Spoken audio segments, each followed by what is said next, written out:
Hey guys, thanks for watching. This is going to be my video on how I traveled in El Salvador for 2 to 3 weeks, roughly, alone as a solo female. El Salvador is an extremely safe country, partially due to its current political situation, which I'm going to talk about a little bit more at the end of the video. These first clips are of the trip that I took, getting from Xela in the west of Guatemala to Santa Ana, which is a city very close to the El Salvadorian and Guatemalan border. Santa Ana was my first stop. So how I did this was I got a chicken bus or a local bus for roughly $5 to Guatemala City from Xela.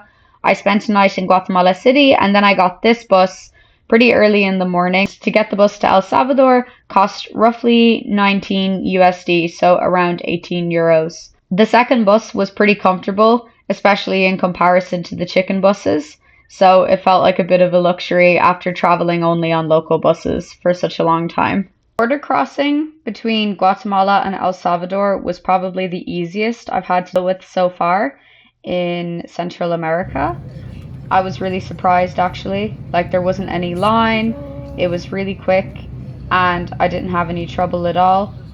As far as I know, you're actually meant to pay an exit tax from Guatemala, but they didn't charge me the tax, and they also didn't charge the local people. So maybe it just depends on who you get on the day. I'm not really sure. I also discovered pupusas for the first time because after crossing the border, there was a lady selling some street food and I wanted to try it. I was yet to find out that pupusas would quickly become one of my favorite foods, and I've missed them so much ever since I left El Salvador. I'm going to talk about them a little bit more later in the video. So once I made it to Santa Ana, the bus just let me off at some random place. I think it was like a petrol station or something. I hadn't figured out how to use the chicken buses yet in El Salvador, and I also didn't have any of the local currency in cash. So I decided to walk to the hostel in almost 40 degrees, which I highly don't recommend. This part of Santa Ana is a little bit underdeveloped. As you can see, it's a bit more local, it's more residential. It's really nice though, I felt really safe there. I felt really safe in every part of El Salvador I went to. And in the end, I met some nice locals, so I was actually glad that I walked, even though it was so hot and a bit uncomfortable. I really liked the hostel that I stayed in Santa Ana. I extended so many nights. I think I ended up staying there for about a week in the end, and it was only meant to be like 1 or 2 days. It's called Villa El Campanario, or in English, Old Bells Hostel. It's super cool. They just have all like these antique objects around the place, a lot of animals, and it wasn't so busy at the time because this is the off season. It's the rainy season in Central America, so it was really quiet. However, I still met some really cool people, including some El Salvadorian locals who wanted to be in my video and filmed a little introduction here, which I thought was so sweet. Hello. Hi. My name is Ofe. So, Minutos de fama. do you guys want to Mi nombre es introduce? Giselle. Okay, I'm perfect. from El Salvador. Soy de salvadoreña por naturaleza y de corazón. Y no me arrepiento. Y si volviera a nacer, le pediría a Dios que naciera. Okay, you want to introduce yourself in Spanish? Yo soy Juancito. You guys, you want to introduce yourself? Mi hijo amante. Yo me llamo Liliana, soy de El Salvador, Santa Ana y gusto de conocerte y espero que varias personas vengan y vean tus videos y se suscriban. Ah, perfecto. Muchas gracias. Vengan a El Salvador, tenemos buena comida, buenos lugares. Aquí es las precioso. personas son buenas personas. Buenas amables, muy pupusas. buenas. Ah, sí. Excelente. Buena cerveza, buena cerveza, buena cerveza. And tú es en profesora inglesa? Yo soy profesora de inglés, sí, aquí en El Salvador. Welcome to El Salvador because it's beautiful. You too. She is mucho inteligente. Gracias, gracias. So, Pupusas salvadoreñas. Las verdaderas pupusas. No hacerle publicidad a la rumba. do you want to introduce yourself? My name is Giselle Callejas. I'm in Santana. I'm making pupusas, delicious pupusas. Hello, nice to meet you.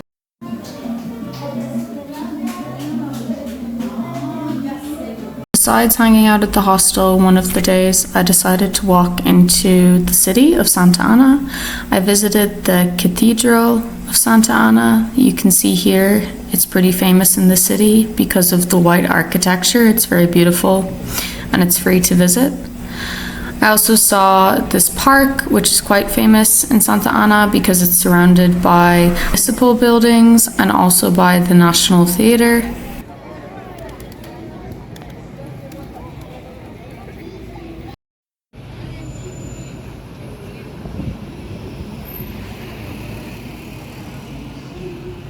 I also made the mistake again of walking for like 40 minutes an hour in 35 degrees.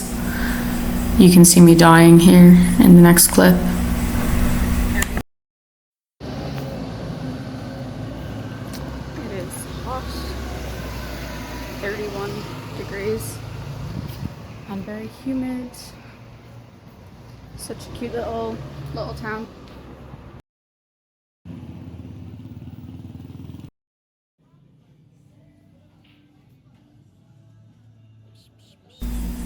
Santa Ana definitely has more of a town atmosphere than a city. It's not so busy, it's a lot less crowded compared to places like San Salvador or other big cities in El Salvador and most of the other places I had traveled.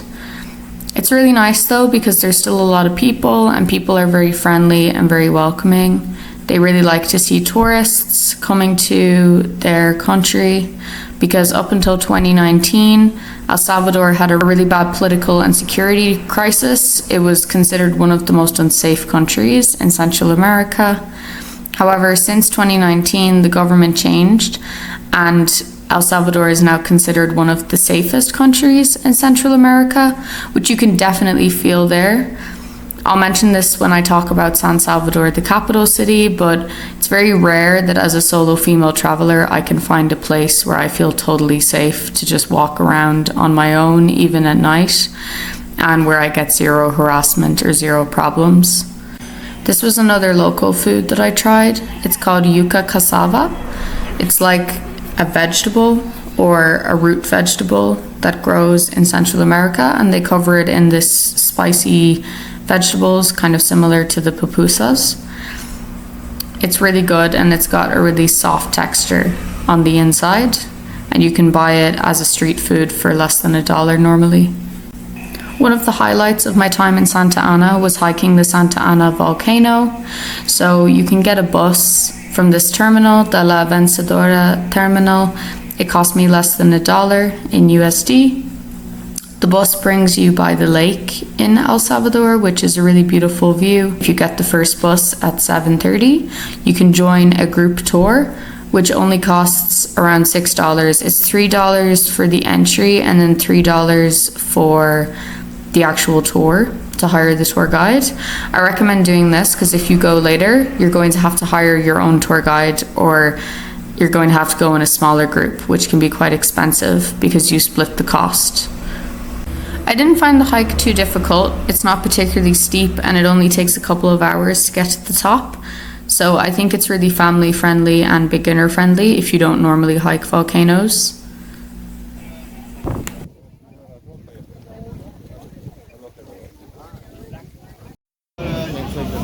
Hola. Say hello to the people. Poverty traveler. Another day trip I did was to the Salto Malacatiupan, which is basically like these thermal waterfalls. So the cheapest way to get there is to get this overly crowded local chicken bus, which I think cost us like 50 cents or something like that in dollars. You get this bus to this small city here. It's called Atacuzaya. It's more like a town actually. And then from there you can get tuk-tuks or you can hitchhike to the waterfalls. I forgot to insert the clip, but we actually hitchhiked coming back. I never hitchhike when I'm on my own because obviously it's not very safe, but when I'm with other people, I feel safer. So these are the Salto de Malacatiupan. So it's basically like this really hot thermal waterfall. that you can swim in. It's a little bit dangerous, so you have to be careful. But one of the guys that we met up with on the way there and we shared the tuk-tuk with, which by the way cost about $1 each, had been there before, so he was able to give us some good advice on safety and how to swim safely there. Getting the bus to San Salvador from Santa Ana was also quite cheap. It was $1.30. So I took this bus, I think it was in the middle of the day, and it only took a couple of hours. The Airbnb that I stayed in was in an area that's called Lomas de Versal, and it was really safe there. I felt really comfortable there. Like I said, I could even walk at night and I didn't have any harassment. People were just really helpful and friendly, which is so rare to find in a capital city. Even in Europe, I've felt way less safe in cities than I did here. I really liked walking around the city and in the suburbs because everywhere you go, you can just see these beautiful views of the volcano that kind of towers over San Salvador. So one of the days I decided to take a really long walk into the center. From the suburb I was staying in the Airbnb, it was about an hour walk, but it was nice to be able to see all these viewpoints and the volcano along the way. I also walked through some local neighborhoods and saw all of this beautiful street art, even just next to the highway. I think it's so rare to see stuff like that. Yeah, like I said, walked through these local neighborhoods. Again, always felt super safe, and the locals were very friendly, and they just seemed pretty happy in general that tourists were coming to see their country, which is really sweet.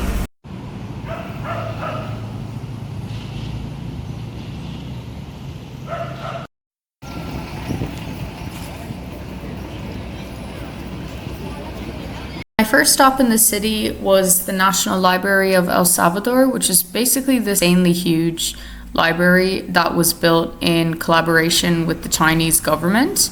You can see here they have the Salvadorian and Chinese flags together outside. It's really cool, but very much out of place in comparison to the other historical architecture of San Salvador. It's extremely modern and extremely popular. You can see the line of people to get in, and there was a lot of people there, including local people, not just tourists, that were coming to see the library. The library has absolutely everything. I think it's like 5 or 6 floors, so they have books, obviously. That's the whole point of a library, I guess. But on top of that, they also have tech gaming consoles and places where you can do virtual reality, these huge computers. And also if you go onto the rooftop, unfortunately it was raining when I was there, but the view was still nice. You can get a really good view of the cathedral from the top. So that's another reason why it's really popular for people to go there. Gracias.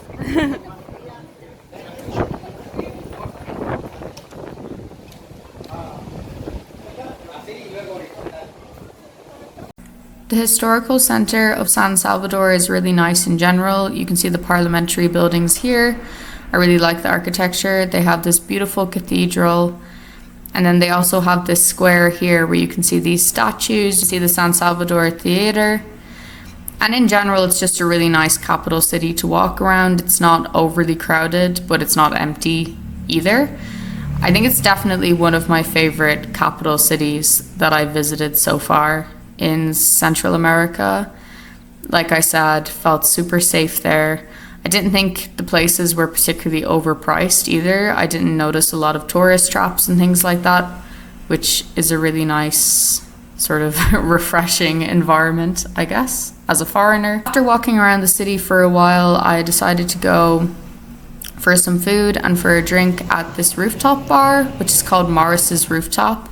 It's kind of hard to find, but I really recommend going here. You can get a really good view, a really good nighttime view of the city and of the theater. They also have live music there. So I just had some pupusas as usual. I was addicted to pupusas when I was in El Salvador. I still am.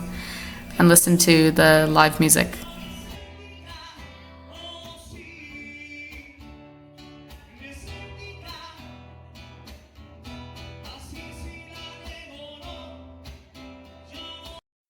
Se inspira